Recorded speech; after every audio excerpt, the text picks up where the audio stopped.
closed.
CPIഎമ്മിന്റെ ആഭിമുഖ്യത്തിൽ ഇന്ന് കോട്ടക്കൽ മുനിസിപ്പാലിറ്റിയിലേക്ക് ഇത്തരമൊരു പ്രതിഷേധ മാർച്ച് നടത്താനിടയായ സാഹചര്യം എന്ന് പറയുന്നത് നമ്മുടെ നാട്ടിൽ ജനങ്ങൾക്കേറെ ആവശ്യമുള്ള ഒന്നാണ് രാത്രികാലങ്ങളിൽ തെരുവുവിളക്കുകൾ.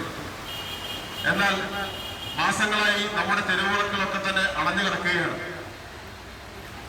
അത് പ്രവർത്തനക്ഷമമാക്കാൻ വേണ്ട നടപടികൾ മുനിസിപ്പാലിറ്റിയുടെ ഭാഗത്തു നിന്നും യഥാസമയം ഉണ്ടാകാത്തതിന്റെ ഭാഗമായിക്കൊണ്ട് നഗരത്തിലെ മുഴുവൻ വിളക്കുകളും അതിനപ്പുറം ഉൾപ്രദേശങ്ങളിലുള്ള തെരുവിളക്കുകളടക്കം നിശ്ചലമായിരിക്കുകയാണ്. ഈ സാഹചര്യത്തിൽ മുനിസിപ്പാലിറ്റിക്കകത്ത് ഇടതുപക്ഷ കൗൺസിലർമാർ പലതവണ ഇതിന്റെ ആവശ്യം ഉന്നയിച്ചപ്പോഴും ഇതിനെ AIC പുതുക്കുന്നതുമായി ബന്ധപ്പെട്ട് നിലനിന്നിട്ടുള്ള അനിശ്ചിതത്വമാണ് ഇത് ഈ തരം വഴുകാൻ ഇടയായത്. ഇങ്ങനെ മുന്നോട്ട് പോകാൻ കഴിയില്ല. കാരണം ഒരുപാട് ജനങ്ങൾ ഈ തെരുവിളക്കിനെ ആശ്രയിക്കുന്നുണ്ട്. രാത്രി കാലങ്ങളിലൊക്കെ പ്രത്യേകിച്ച് നമ്മുടെ പുത്തൂർ ചിറക്കൽ ബൈപ്പാസിൽ നിരവധി ആളുകൾ നടക്കാനൊക്കെ ഇറങ്ങുന്ന സമയമാണ്. തെരുവ് പട്ടികളുടെ ശല്യം മൂലം വെളിച്ചമില്ലാത്തതിന്റെ ഭാഗമായി പലർക്കും പട്ടികളുടെ കടികൊള്ളേണ്ടി വരുന്നു. മഴ പെയ്തപ്പോൾ ഇടജന്തുക്കൾ പുറത്തിറങ്ങിയതിന്റെ ഭാഗമായി പാമ്പ് കടി വെക്കേണ്ടി വരുന്നു. ഇത്തരം സാഹചര്യങ്ങളൊക്കെ നിലനിൽക്കുകയാണ് ഇവിടെ. എന്നാൽ ഇതൊന്നും പരിഗണിച്ചുകൊണ്ട് ഈ സ്ട്രീറ്റ് ലൈറ്റുകൾ വെളിച്ചം കാണിക്കാനുള്ള ഒരു നടപടിയും യഥാസമയം ഈ ഭരണകൂടം കൈക്കൊള്ളാൻ തയ്യാറായിട്ടില്ല എന്നുള്ളതാണ് ഈ സമരത്തിനാസ്പദമായ ഒരു വിഷയം. രണ്ടാമത്തത്, നമ്മുടെ വലിയ പറമ്പിൽ മുനിസിപ്പാലിറ്റി തയ്യാറാക്കി കൊടുത്ത ഒരു ഇൻഡോർ സ്റ്റേഡിയം ഉണ്ട്. ആ ഇൻഡോർ സ്റ്റേഡിയത്തിന്റെ പണി കഴിഞ്ഞിട്ട് ഏതാണ്ട് 5-8 മാസമായി ഉദ്ഘാടനം കഴിഞ്ഞിട്ട്. പക്ഷെ ഇതുവരെ അത് ഉപയോഗിക്കുന്നതിന് വേണ്ടി യുവാക്കൾക്ക് കൊടുത്തിട്ടില്ല. നമ്മുടെ നാട്ടിലെ ചെറുപ്പക്കാർ നിരവധി പേർ കായിക രംഗത്ത് പ്രതിഭ തെളിയിച്ച ആളുകളുണ്ട്. അവർക്ക് പരിശീലനം നടത്താൻ കോട്ടക്കൽ മുനിസിപ്പാലിറ്റിയും അനുയോജ്യമായ കളിസ്ഥലമില്ല എന്നുള്ളത് വളരെ ശോചനീയമായ ഒരു അവസ്ഥയാണ്. എന്നാൽ അതിന് ചെറിയൊരു ആശ്വാസമാണ് ഇൻഡോർ സ്റ്റേഡിയം. ആ ഇൻഡോർ സ്റ്റേഡിയം തുറന്നു കൊടുത്തിട്ടില്ല എന്നുള്ളത് മാത്രമല്ല, ഇപ്പോൾ അതൊരു സ്വകാര്യ വ്യക്തിക്ക് വാടകയ്ക്ക് കൊടുത്ത ഒരവസ്ഥയാണുള്ളത്. ഒരു വർഷത്തിന് കേവലം 1,60,000 രൂപ വാടക നിശ്ചയിച്ചുകൊണ്ട് അങ്ങനെ വരുമ്പോൾ ഒരു മാസം ഏതാണ്ട് 13,000 രൂപയാണ് വരിക. 80 സെന്റ് സ്ഥലത്ത് സ്ഥിതി ചെയ്യുന്ന ആ ഇൻഡോർ സ്റ്റേഡിയത്തിന്റെ കെട്ടിടം അവരുടെ വാണിജ്യ ആവശ്യങ്ങൾക്ക് ഉപയോഗിക്കുന്നതിന് വേണ്ടി വാടകയ്ക്ക് കൊടുക്കാൻ തീരുമാനിച്ചിരിക്കുകയാണ്. ഞങ്ങൾ പറയുന്നത് ഇൻഡോർ സ്റ്റേഡിയം എന്നത് കച്ചവട സ്ഥാപനമല്ല. അത് കായിക താരങ്ങളെയും അതുപോലെ തന്നെ ജനങ്ങളെയും അവരുടെ കായികക്ഷമത പരിപോഷിപ്പിക്കുന്നതിനും വളർത്തുന്നതിനും വേണ്ടി ഉപയോഗമാക്കേണ്ട ഒരു സംഗതിയാണ്. അതിന് വിനിയോഗിക്കാതെ കച്ചവട സ്ഥാപനങ്ങൾക്ക് വാടകയ്ക്ക് കൊടുത്ത് അതിന്റെ കമ്മീഷൻ വാങ്ങി പോകേണ്ടിടാം എന്നുള്ള ആ ചിന്താഗതി മാറ്റണമെന്ന് ഞങ്ങൾക്ക് പറയാനുള്ളത്.